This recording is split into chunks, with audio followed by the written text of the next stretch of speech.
Morning, Eric. Obviously, afternoon. Sorry, apologies. Please. It's obviously been a tough run of performances and results. Just how important do you think it is this match against Burnley to try and change the narrative, get some confidence? At United, you have to win every game, so that doesn't change anything. Are you concerned about the number of leaks that seem to be coming out of the dressing room at this time? I mean, there's been reports today about players being unhappy with, for example, the treatment of David De Gea, about the criticism that you may have given them. Or is that inevitable when you're trying to change culture at a club? I don't know if it's a leak, but I know the opinion. So I know my players. So what you're saying that it's not happening, or this is? I know my players, and everyone can make suggestions. We are okay with it. Are you surprised by the scale of the challenge facing you here at United? No. So this is my second year, and I know it's not always going only going up. You will have your gaps, and you get stronger from it as long as you stay together, and that's what we are doing. I think dressing room, staff, all the staff, so coaches, medical, bigger staff, everyone is united, and at United you fight. And just quickly, just finally, if I may, Eric, one of those reports was around the influence of your agent, Kees Vos, and there's been a report that staff here are concerned about that influence. Is that concern reached you? Are you aware of any concerns here about that? No, but it can't be, because we have made very good agreements about it from the start, how we cooperate in that matter. And so for player decision, transfers, it's always 50-50. And both we have a veto, the club, represented by John Murtough, and me. So there can never be any distraction. Okay. Eric, has there been any resolution to Jadon Sancho's situation? Because obviously there are reports today that he could be allowed to leave as early as January. So what future does he still have at the football club? It depends on him. And for the rest, we are preparing Burnley, and there's all our focus, and he will not be in the squad. And he's not been involved in group training still? No.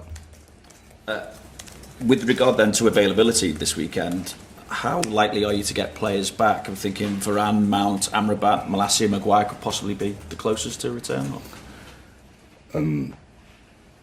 Yeah, maybe, as you say, Harry Maguire, but we will see when we have the training. But Varane, he will train, we will see. Amrabat, he will train, we will see, and Mount as well. But all they didn't play for a short or longer term. Varane obviously was the shortest out. Just on Onana, he said after the game against Bayern Munich that my start in Manchester has not been good or how I want. The way I played today was one of my worst games. What's your view overall on the start he's made? And when a keeper feels like that, is it better to give him more game time to play through it, or is it better to take him out of the firing line? It's about team, and as a team we don't have the results in this moment. So then also individuals don't bring the performance you expect, and that not only one player, and so there are more, and included the manager. Damien. What are you expecting from Burnley, Eric? Newly promoted, but without a win so far. As always, it's about how we play against Burnley. There's no any easy game, definitely not against Burnley. We know how intense they play football.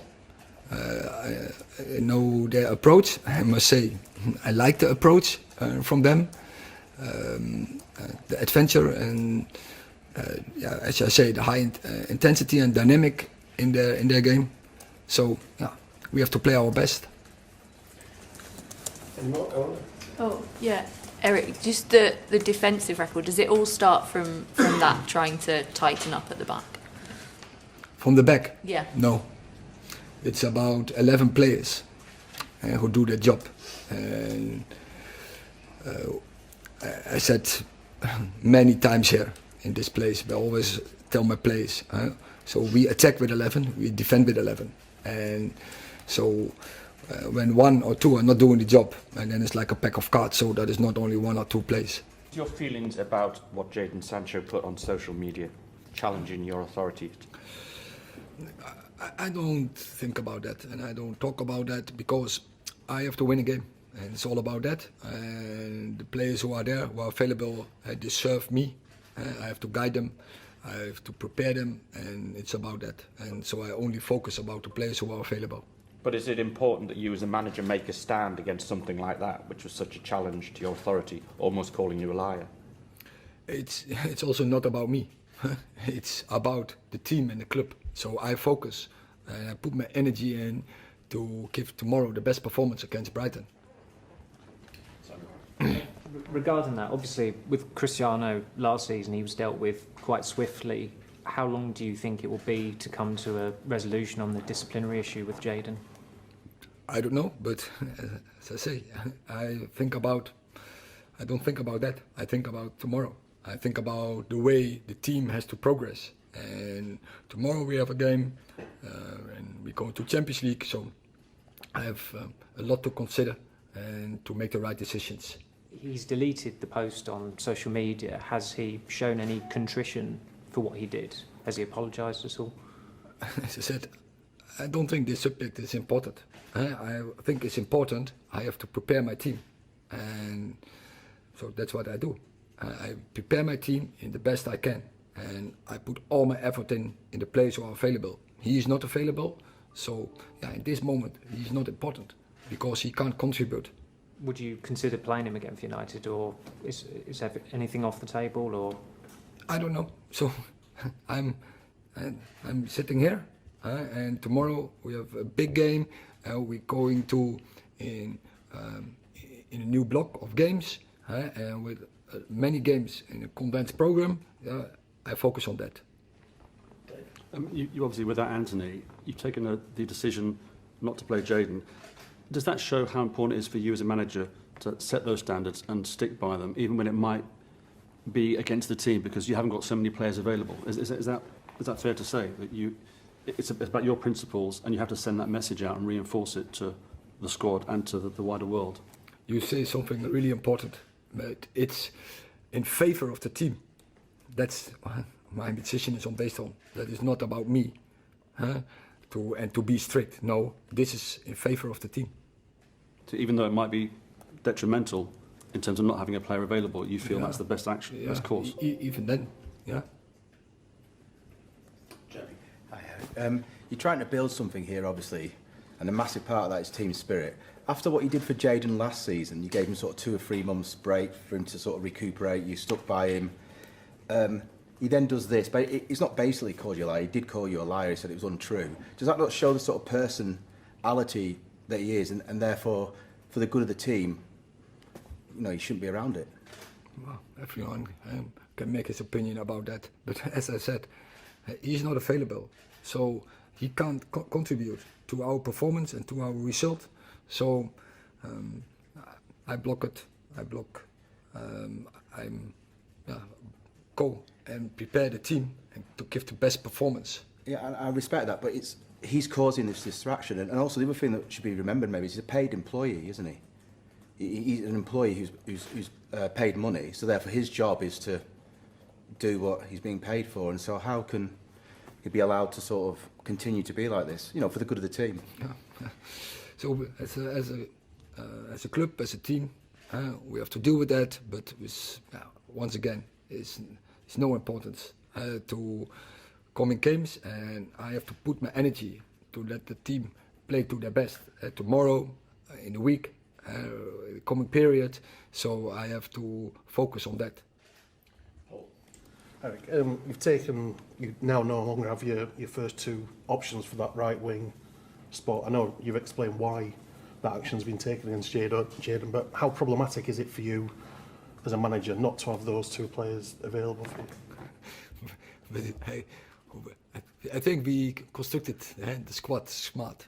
We have many options there, so I don't worry about that. And so we have options to play there. Chris? Hi Eric, you've got a big game tomorrow. You obviously lost 2 of the first 4 games. How hard is it as a manager to try to focus on this game tomorrow when you have instances like Jadon Sancho and Anthony to contend with off the pitch? You're already in your question. You say how important it is to focus where it is about, and that is about getting the right performance, and that is the most important in this part of the season. So you see the progress in our game from the first game to now, and I know from experience the first part of the season is always it's a struggle to fight, to battle, to get the points in, and but most important is that you get progress in the performance, and that is what I see definitely. You see a good pattern. We are increasing, and that gives me confidence. But you're only human. The players that you're going to play tomorrow are only human. There's a lot of noise around the club at the moment. Surely what's happened in the past 2 weeks or so, it's the last thing that you needed as you try to put right things that haven't gone right so far for you. Yeah, but I know, of course, with fans, it's the talk. With you, it's the talk. But the players, it's not the talk. They want to perform. And for players who didn't have so much opportunities, now they get the opportunity. So they are even happy. This is their chance to come into the team. And as I said, we had a really good spirit, and everyone is focusing on this game and on coming games. Since you've been here, you've tried to keep a lot in-house when it comes to the squad and players. Was there a particular reason you decided to be quite public with your criticism of Jadon? And once you've done that, is Jadon then not entitled to use his own platform to express his opinion? I'm not suggesting that's the case. I'm just asking your opinion of that. Yeah, but I'm always honest, and of course we have to keep things inside. But you can't. When this set me the question, I will be honest. It suggests that maybe this wasn't an isolated incident. That it's a build-up of something over time. You don't seem like the kind of man who would say things for no reason. It was as if to send a message to Jadon that maybe you've tried to get across that hasn't happened. No, it's about the team, and so I explained something about that team and individuals in the team, and so that's what I expressed and nothing else. And once again, we are in a good place. We are highly motivated. We are really looking forward. Players coming back from international games. Most of them, you saw, they had really good results. They had really good performances. All the players who were on international duties. And now they are back. We were very disappointed after Arsenal from the result, but not from the performance. Last 2, 1 each. Laurie, James. Hi Eric. Hi Laurie. What's this period been like for you? It seems a crazy sequence of events to have happened, and in terms of the Jadon situation, having that club support there to back you up in that moment, how important is that?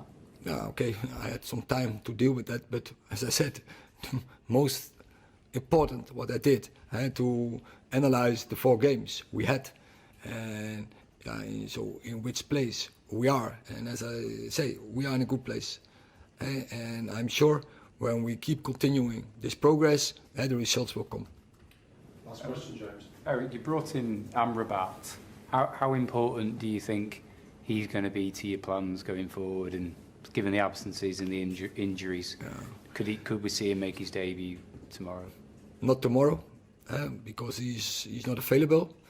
But what we missed in our squad was behind Casemiro, another one, so typical player, holding midfielder. So with him, we have him. And you see the overload on games. So we need a type. But also Amrabat can play alongside Casemiro, because he is also capable to play in a higher position on the pitch. And even he can play as a back, a wing back or a full back. Subscribe to Red Devil Express on YouTube.